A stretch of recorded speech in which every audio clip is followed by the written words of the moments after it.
The massive ships appeared over Earth like dark clouds that never moved. Jinwoo Park pressed his face against the broken window of what used to be Seoul's City Hall. 3 days ago, he was a Marine colonel. Now he was just another human hiding in the ruins. The alien ships were huge. Each one was the size of a mountain, floating silently above every major city on Earth. Jinwoo had seen the news reports before all communications went dark. New York, London, Tokyo, Moscow, they all had the same dark shapes hanging over them like death. "Colonel Park," whispered So-Young Kim from behind a pile of rubble. She was young, maybe 25, with dirt on her white lab coat. Before the aliens came, she worked at Seoul National University studying animal brains. Now she studied alien technology with broken equipment and desperate hope. "Just Jinwoo now," he said. "There's no more military. No more government. Just us." Hyun-Sik Lee crawled over to them carrying a bag of scavenged electronics. The engineer looked tired and scared, but his hands were steady as he worked on some device Jinwoo didn't understand. "The neural dampeners are getting stronger," So-Young said, pointing at a small machine she had built from alien parts. "They're trying to make us give up, make us want to surrender." Jinwoo felt it too. For 3 days there had been a strange pressure in his head, like someone was pushing down on his thoughts, making everything feel hopeless and gray. Many humans had already walked out of their hiding places with empty eyes, heading toward the alien ships to surrender. The aliens called themselves the Veltar. They had broadcast a message in perfect English, Chinese, Spanish, and every other human language. Their leader, something called Thexval, had explained things in a calm, cold voice. "Humans are now property of the Veltar Empire. You will work. You will obey. Resistance is impossible. Your minds will be adjusted for compliance within 72 hours. That was 3 days ago. The 72 hours were up. It's not working on everyone," Jinwoo said. "Look around. We're still here. We're still thinking." So-Young nodded and pointed to her scanner. "I've been studying the neural dampeners. They work by slowing down brain activity in specific areas. But human brains are different from other species they've conquered." "Different how?" Hyun-Sik asked, not looking up from his work. "We adapt," she said. "Our brains create new pathways when old ones are blocked. It's like, imagine a river hitting a dam. Most species just stop flowing.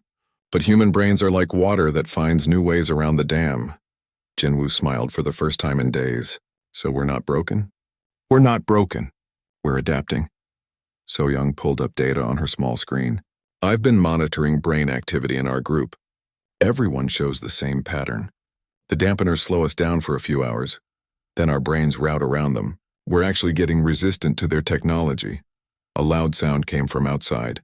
Jinwoo looked through the window and saw something that made his heart race. Humans were walking in the streets, but not with the empty eyes of the surrendered ones. These humans carried weapons and moved with purpose. "That's impossible," Hyun-Sik whispered. "The dampeners should have made everyone give up by now." Jinwoo grabbed his radio. It had been silent for days, but now voices crackled through the static. "This is Captain Taeho in Busan.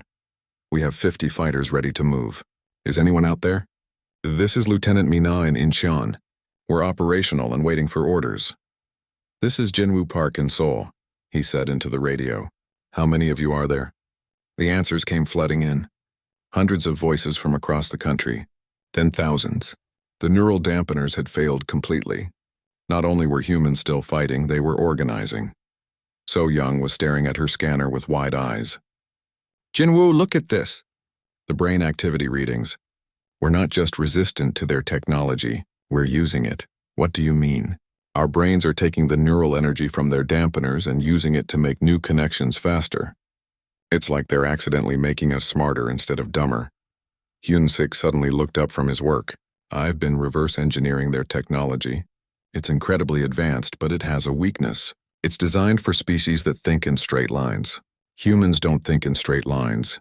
We think in chaos," Jinwoo understood. The Veltar had conquered thousands of species across the galaxy using the same methods. Find a species, study their brains, deploy neural dampeners designed for that specific brain type, then collect compliant workers. It was a perfect system that had worked for 3,000 years, but they had never met humans before. "So what now?" Jinwoo asked. "Now we show them what humans do when someone tries to put chains on us," So-Young said. The radio crackled again. This time the voice was different. Older, with authority. "This is General Kaite broadcasting from the Cheyenne Mountain facility. All surviving military personnel, this is not a surrender message. I repeat, this is not a surrender. We have successfully resisted alien neural control. We are coordinating a global response. Humanity will not kneel. Jinwoo felt something he hadn't felt in 3 days. Hope. Outside, more humans appeared in the streets. They moved with purpose, carrying improvised weapons and alien technology they had learned to use. The Veltar ships still hung in the sky like dark mountains, but they didn't seem as scary anymore. They studied us for weeks before they came, Jinwoo said. They thought they knew everything about humans. But they only studied our technology and our bodies. They never studied our spirit. Hyunsik held up the device he had been working on. It was small and simple, made from parts of a Veltar neural dampener. What is it? So Young asked. A signal jammer. If their technology is based on neural control, this should disrupt it. I can't make it very powerful with these parts, but if we can get close to their ships. Jinwoo took the device. It was warm and hummed with energy. How close? Very close. Someone would have to get inside one of their ships. The three of them looked at each other. They all knew what this meant. It would be dangerous, probably impossible, but it might be their only chance to strike back. I'll do it, Jinwoo said. We'll all do it, So Young corrected. You'll need someone who understands their technology, and Hyunsik will need to guide the technical aspects. Jinwoo nodded. Outside, the sounds of human activity grew louder. Vehicles started up. Voices called out coordinates and plans. Weapons clicked as they were loaded and checked. The Veltar had come to Earth expecting to find another compliant species to add to their empire. Instead, they had awakened something they had never encountered in 3,000 years of conquest. They had awakened human defiance, and now the chains they had brought for humanity were about to become the tools of their own destruction. 6 months had passed since the Veltar arrived. Commander Thexaval stood in the control room of his flagship, staring at reports that made no sense. This should have been over in 3 days. Instead, it had become the longest resistance in Veltar history. On Earth below, Taemon cracked his knuckles and smiled at the computer screen. The former software engineer had spent the last month learning Veltar computer systems. Now he could hack into their networks almost as easily as he used to hack human systems. Got another one, he said to the others in the underground bunker. Their patrol schedules for the next week. And something interesting. They're asking their home planet for more troops. Mireille Choi looked up from the map spread across the table. The former army captain had become the coordinator for resistance cells across Asia. Her job was to turn random acts of rebellion into a real war. More troops? She asked. How many do they have here now? According to this data, about 50,000 Veltar soldiers across the entire planet, Taemon said. That's nothing. There are 7 billion humans, but they have better weapons and ships, said Ki-young Jang from the corner. The young pilot was cleaning a strange weapon that looked like it was made from parts of a Veltar blaster and human electronics. We need to be smarter, not just braver. Mireille nodded. Ki-young was right. Humans had numbers, but the Veltar had technology that was thousands of years more advanced. The only reason humanity was still fighting was because the aliens had never expected serious resistance. Taemon, what else can you find in their systems? Mireille asked. Everything, he said with a grin. Their communication codes, supply routes, even personal messages between commanders. They never built security to keep out species like us. Most of the civilizations they conquered barely had computers when the Veltar arrived. Ki-young stood up and walked to the table. In her hands was the weapon she had been working on. I finished it. A Veltar plasma rifle modified with human targeting systems. Want to see what it can do? They went to the testing area deeper in the bunker. Ki-young aimed at a thick steel plate and fired. The beam cut through the metal like it was paper. How? Mireille asked. Veltar weapons are designed to be safe, Ki-young explained. They have automatic limits to prevent accidents. But humans don't mind a little danger if it means more power. I removed all the safety systems. Taemon laughed. That's the difference between us and everyone else they've fought. They conquered species that valued safety and order. We're a species that loves controlled chaos. Mireille picked up her radio. All cells, this is command. We have new intelligence on enemy positions and a new weapon design. Prepare for coordinated strikes. Responses came from around the world. London reported they had captured 2 Veltar vehicles. Tokyo said they had successfully freed a prison ship and rescued 500 humans. Sydney announced they had shot down their first alien fighter. The Veltar were learning what no other species had taught them in 3,000 years. War was not about having better technology.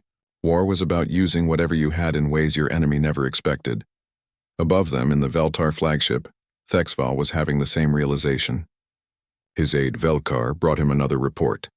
"Commander, we've lost contact with 12 patrol units in the last day. Our supply convoys are being attacked with increasing coordination. And the humans are using our own weapons against us.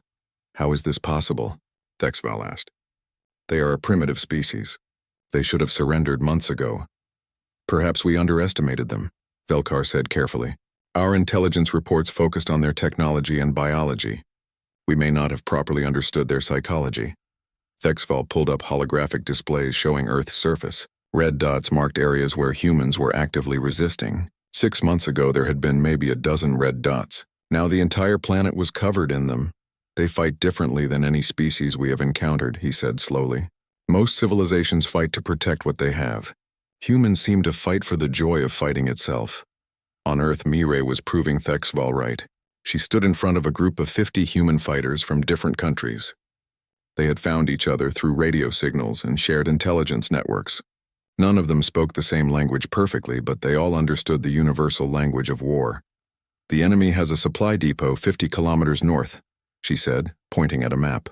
"It's defended by 20 Veltar soldiers and automated systems. A normal attack would be suicide." The fighters nodded. They knew the odds. "So we won't make a normal attack," Mireille continued. "Team 1 will create a diversion here. Team 2 will attack from underground using the old subway tunnels. Team 3 will attack from above using captured flying vehicles. They'll be ready for one of these tactics, maybe two, but not all three at once." A grizzled old man named Hewan raised his hand. He had been a farmer before the war. "What if it doesn't work?" "Then we'll try something else," Mireille said simply. "The Veltar are used to species that make careful plans and stick to them. We make dozens of plans and change them constantly. By the time they figure out what we're doing, we're already doing something else." Ki-Young checked her modified weapon one more time. "There's something else we learned from their computers. This isn't their military. These are just workers and overseers. The Veltar haven't needed real soldiers for hundreds of years because nobody ever fights back seriously." Taman looked up from his portable computer. "That explains a lot. Their tactics are designed to intimidate primitive species, not fight experienced warriors. And humans have been fighting each other for thousands of years. We know every trick of war." The attack on the supply depot happened at dawn. Team 1 started a fire that created huge amounts of smoke, blocking Veltar sensors. Team 2 came up through the subway system and captured the automated defenses. Team 3 dropped from flying vehicles and took control of the main building. The entire battle lasted 15 minutes. 20 Veltar soldiers were captured along with enough weapons and equipment to arm 200 human fighters. But the most important thing they captured was information. Taman plugged into the depot's computer system and downloaded everything. "You need to see this," he said an hour later. "The Veltar Empire controls 47 different species across 14 star systems. But look at this. They only have about 2 million actual soldiers in their entire military." Mireille studied the data. 2 million soldiers controlling an empire with billions of beings. They never needed more, Ki-Young realized. Every species they conquered just gave up. The soldiers are mostly there for show. The real control comes from the neural dampeners and economic dependence. "But the neural dampeners don't work on us," Mireille said. "And we're not economically dependent on them," Taman added. "We're the first species they've met that can't be controlled by fear or manipulation." Ki-Young picked up a Veltar communication device. "If we can break their communication networks, we can coordinate attacks across multiple planets. Other species might join us if they see it's possible to win." Mireille looked at the data again. "We're not just fighting for Earth anymore. We're fighting for the entire galaxy." Above them, Thexval was reaching the same conclusion, but his was filled with fear rather than hope. "Send a message to the home world," he told Velkar. "Request immediate military reinforcement. Full battle fleet." "Sir, that has never been necessary before." "It has never been necessary because we have never encountered humans before," Thexval said grimly. "These beings do not fight like civilized species. They fight like wild animals that have learned to use tools." He was wrong, but not in the way he thought. Humans didn't fight like wild animals. They fought like humans, and that was something the galaxy had never seen before. Admiral J-Ho Nam stood on the bridge of the ship humans had named Liberation. 2 years ago, it had been a Veltar harvester vessel. Now it was the flagship of humanity's first deep space fleet, rebuilt with human engineering and crewed by volunteers who had never seen the stars before the war began. "Distance to Kethmoran system?" he asked. 2 hours at current speed, reported the navigation officer. Lieutenant Hee-Jin Song looked up from her science station. "Admiral, we're detecting massive electromagnetic signatures from the planet, consistent with neural dampener networks." J-Ho nodded grimly. Kethmoran was a slave world, home to millions of beings who had been conquered by the Veltar only 50 years ago. Unlike older slave worlds, the people there might still be saved. "How many Veltar ships?" he asked. 15 vessels in orbit. Standard patrol formation, reported the tactical officer. "They're not expecting trouble." Da-Un Kang, the fleet's diplomatic specialist, stepped forward. "Admiral, we should try to communicate with the Kethmorani before we attack. Let them know we're here to help, not to conquer." "Agreed," J-Ho said. "But first we deal with the Veltar fleet. They won't listen to reason. And the slave population can't hear us while those neural dampeners are running." The human fleet consisted of 12 ships. All of them captured Veltar vessels that had been modified far beyond their original specifications.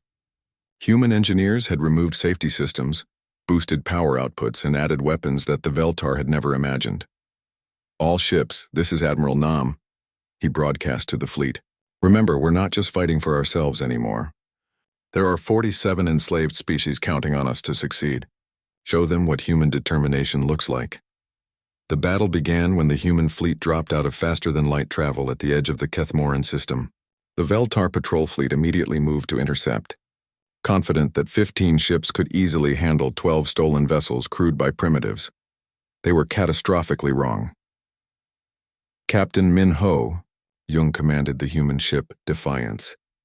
As Veltar fighters approached his vessel, he smiled and activated weapon systems that no Veltar ship had ever carried. "Fire everything," he ordered.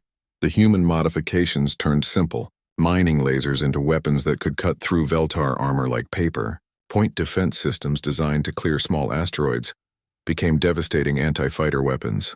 Even the cargo handling systems had been weaponized, launching improvised projectiles at incredible speeds. Within 20 minutes, the entire Veltar patrol fleet was destroyed or disabled. Not a single human ship was lost. "This is impossible," transmitted the surviving Veltar commander as his ship burned. "You are using our own technology against us." "How do you know our systems better than we do?" "Because you got comfortable," J-Ho replied. 3,000 years of easy victories made you soft. You forgot how to fight against people who fight back. On the surface of Kethmoran, the neural dampener networks suddenly went silent as human ships destroyed the orbital control stations. For the first time in 50 years, the Kethmorani began to think clearly. Ye-Jin monitored the planet from her science station. "I'm reading massive changes in brain activity across the population. The cognitive restoration process is beginning." Dayun opened communication channels to the planet. "People of Kethmoran, this is the Human Liberation Fleet. We are not here to conquer you. We are here to free you. The Veltar neural control systems have been destroyed. You are free to think your own thoughts again." The response came slowly at first. Confused transmissions in the Kethmorani language. Then, as more people regained their mental clarity, the messages became stronger and more organized. Finally, a clear voice came through the communication system. "This is Elder Kethval of the Kethmorani Council. If what you say is true, if we are truly free, how can we thank you?" "By helping us free the others," Da-Un replied. "There are 46 more species enslaved by the Veltar Empire. We need your help to save them all." J-Ho listened to the exchange with satisfaction, but his attention was on the tactical displays. Long-range sensors showed Veltar reinforcements approaching from 3 different directions. Word of the liberation was spreading fast. "How many ships?" he asked. 60 vessels from the main fleet. "They'll be here in 6 hours," reported the tactical officer. Ye-Jin looked worried. "Admiral, our ships are powerful, but we're outnumbered 5 to 1. "Then we'll even the odds," J-Ho said. He opened a channel to the surface. "Elder Kethval, do you have any spacecraft on your world?" "Yes, many. The Veltar used us to maintain their mining ships and cargo vessels. Can you fly them? Of course. We were pilots and engineers before the Veltar came. Then it's time to remember how to fight. What followed was something the galaxy had never seen before. Within 4 hours, hundreds of cargo ships, mining vessels, and transport craft lifted off from Kethmaran. They weren't warships, but the Kethmarani had learned from human radio transmissions how to modify civilian craft for battle. When the Veltar reinforcement fleet arrived, they found not just 12 human ships but an entire system in rebellion. The Kethmarani had spent 50 years learning Veltar technology, while dreaming of freedom. Now they had both knowledge and motivation. The battle lasted 3 days. Human tactics and Kethmarani knowledge of local space proved decisive. The Veltar fleet was not just defeated, it was annihilated. Survivors fled to warn other parts of the Empire that something unprecedented was happening. In the aftermath, Jeho met with Elder Kethval on the planet's surface. The Kethmarani looked similar to humans but with blue-tinted skin and larger eyes. He was old but stood straight with the dignity of someone who had never truly been broken. Your people fight unlike anything we have seen, Kethval said. The Veltar have conquered 47 species, but none of them fought back like this. Why do you risk everything for strangers? Because chains on anyone are chains on everyone, Jeho replied. We learned that when the Veltar came to Earth. Freedom isn't something you can have alone. Hyojin approached with a datapad. Admiral, we've completed our analysis of the Veltar archives we captured. The news is both good and terrible. Explain. 12 of the enslaved species can still be saved. Their neural modifications are recent enough that we can reverse them, like we did here. But the other 35 species, they've been enslaved so long that the modifications are permanent. Their original cultures and personalities are gone forever. Jeho felt the weight of that knowledge. 35 entire civilizations erased from history. Billions of beings who would never know who they were supposed to be. What about their children? Dayun asked. Could future generations be restored? Possibly, Hyojin said. But it would take hundreds of years and might not be completely successful. Elder Kethval listened to this exchange with growing anger. 35 species destroyed completely? This cannot stand. My people will join your war. It's not our war anymore, Jeho corrected. It's everyone's war. Every free being in the galaxy has a stake in stopping this. Dayun was already working on communication systems. If we can reach the other recently enslaved species, coordinate simultaneous liberation efforts across multiple systems, the Veltar won't be able to respond to everything at once, Jeho finished. They've never had to fight a real war. They don't know how to handle multiple fronts and coordinated attacks. Over the following weeks, the Liberation Fleet grew. Kethmarani ships joined the human vessels. Engineers from both species worked together to create new weapons and tactics. Most importantly, they established communication networks that could reach across the galaxy. The message they sent was simple. Freedom is possible. Resistance works. Join us. The response was overwhelming. Species that had been slaves for decades began sabotaging Veltar facilities. Worlds that had never resisted before started organizing rebellions. The great Veltar Empire, built on 3,000 years of unchallenged dominance, suddenly faced something it had never encountered, a galaxy-wide uprising. Standing on the bridge of liberation as it prepared to jump to the next slave world, Jeho looked at the tactical display showing dozens of human and Kethmarani ships ready for battle. Next target is the Velmak system, he announced. Intelligence suggests the Velmaki were enslaved only 30 years ago. They can still be saved. And after that, asked Captain Young. After that, we keep going until every chain in the galaxy is broken, Jeho said. The Veltar wanted to make slaves of humanity. Instead, they created something they never expected.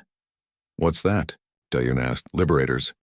Medical officer Yujin Lim stood in the hospital ward of the liberation ship, Hope's Dawn, and tried not to cry.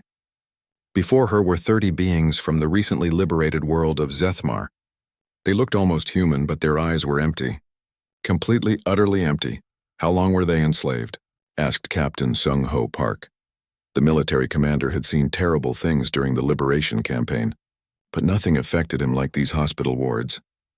800 years, Yujin replied, her voice barely a whisper. The Veltar modified their brains so extensively that there's nothing left of their original personalities.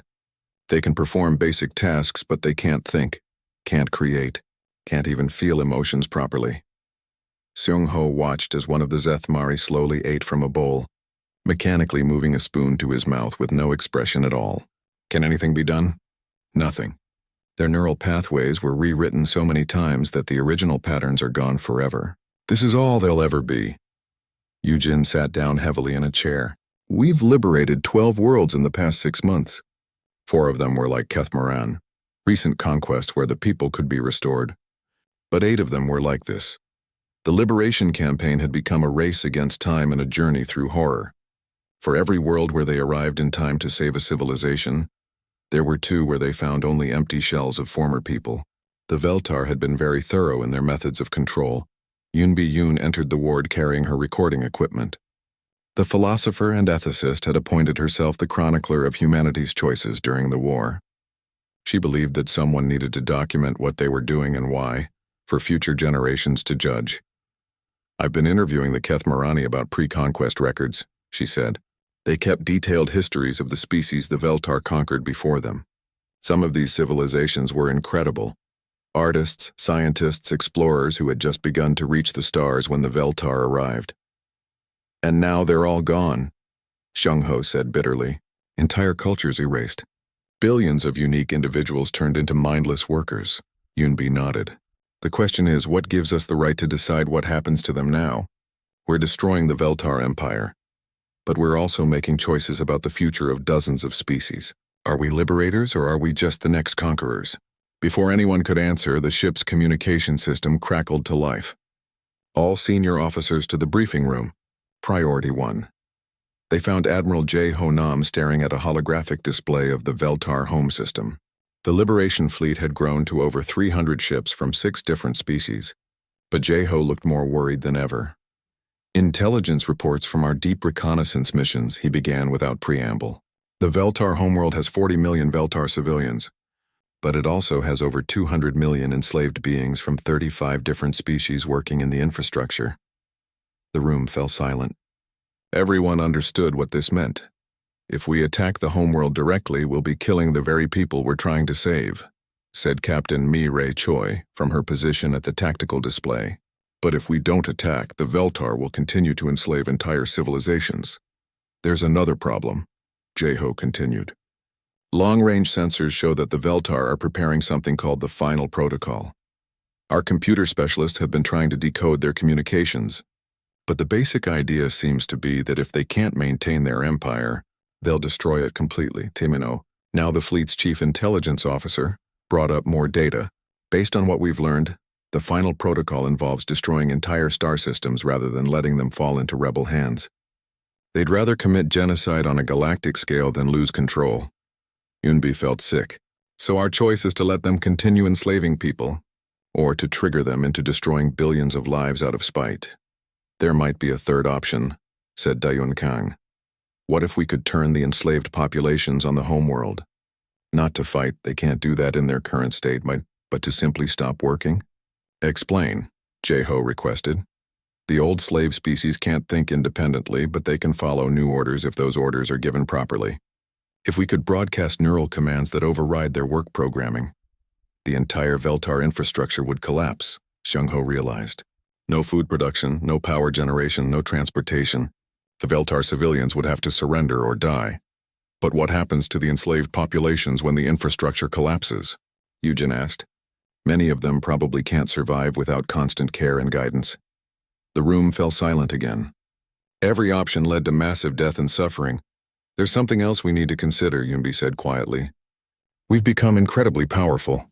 6 months ago, we were a single-planet species that had never traveled to the stars. Now we command a fleet that can destroy entire civilizations. What does that make us? It makes us responsible, J-Ho said firmly. We didn't ask for this power, but we have it. The question is how to use it wisely, or whether to use it at all, Yunbi countered. Every species we've encountered either fears us or worships us.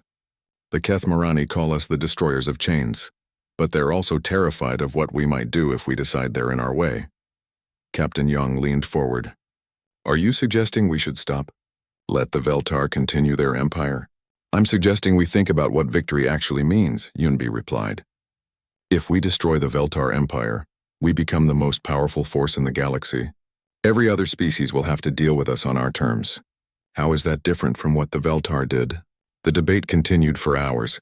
Some argued for a direct assault on the Veltar homeworld despite the cost in innocent lives. Others wanted to find a way to negotiate, though the Veltar had shown no interest in talks.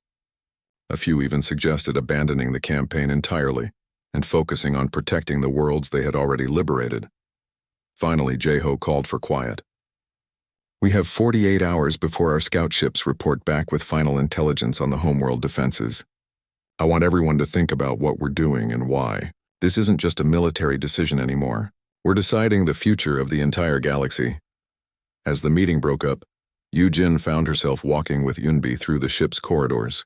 Around them, humans worked alongside Kethmarani, Velmaki, and members of the other recently liberated species. The cooperation was remarkable, but she could see the way the alien crew members looked at the humans with gratitude, but also with fear. Do you think we're becoming monsters? Yujin asked. I think we're becoming something the galaxy has never seen before, Yunbi replied. The question is whether that's good or bad. They passed through the ship's memorial section, where the names of destroyed civilizations were inscribed on the walls. 35 species that would never create art or music or literature again, billions of individuals who had died as slaves never knowing freedom. Maybe that's our real enemy, Yujin said, looking at the memorial. Not the Veltar themselves, but the idea that anyone has the right to own another thinking being. Whether it's the Veltar enslaving others or us deciding what's best for everyone. Then what do we do? I don't know.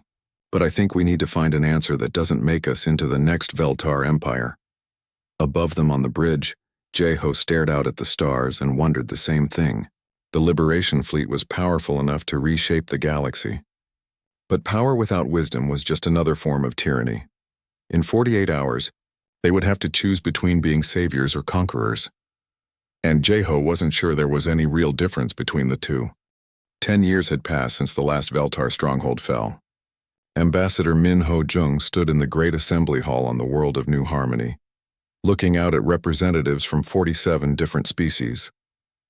Some were recent allies like the Kethmarani. Others were former slaves who had spent centuries in chains.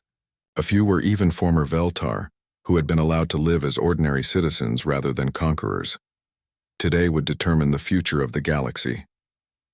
The Covenant of Chains, Minho announced to the assembly, is humanity's proposal for preventing any species from ever again dominating others the way the Veltar did. In the audience, Elder Kethaval nodded approvingly.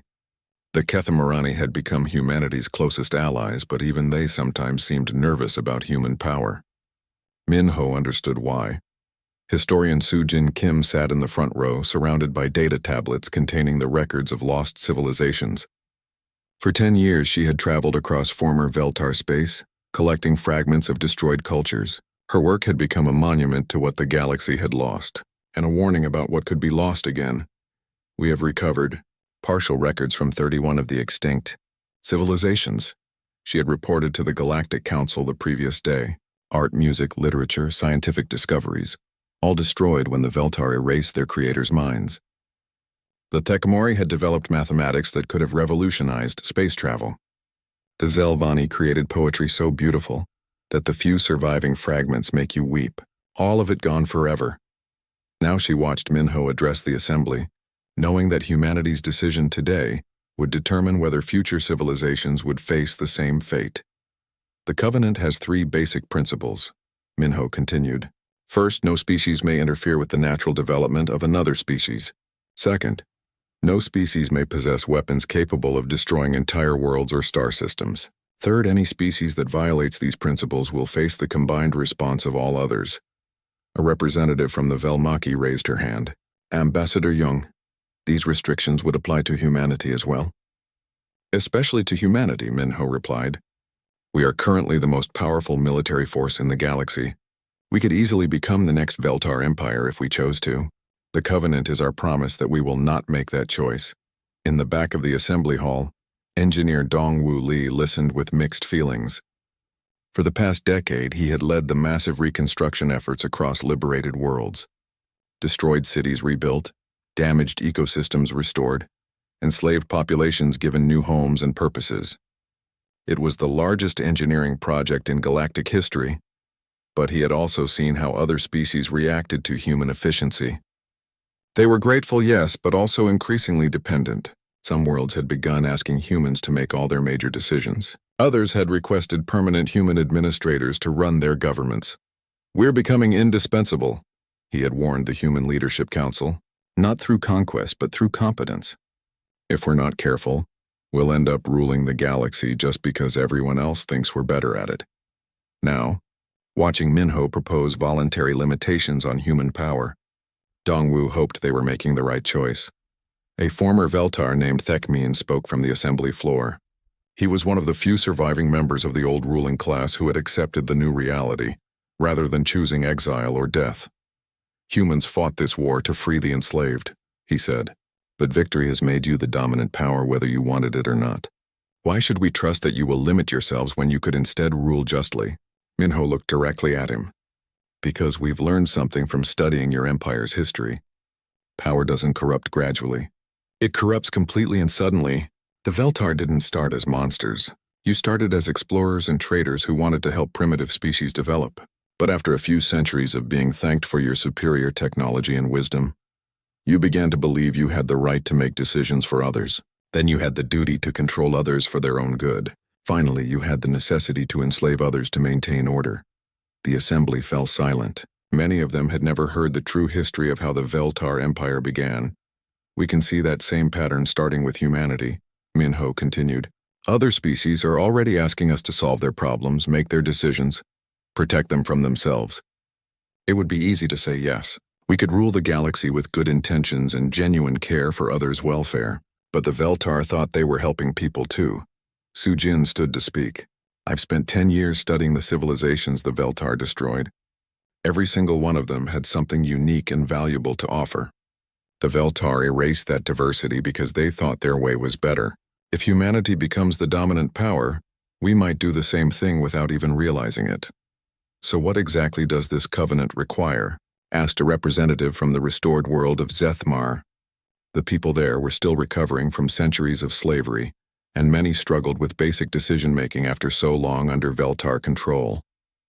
Dongwu stood to answer. "Humanity will destroy most of our military fleet. We'll keep enough ships to defend ourselves and help with emergencies, but not enough to threaten anyone else.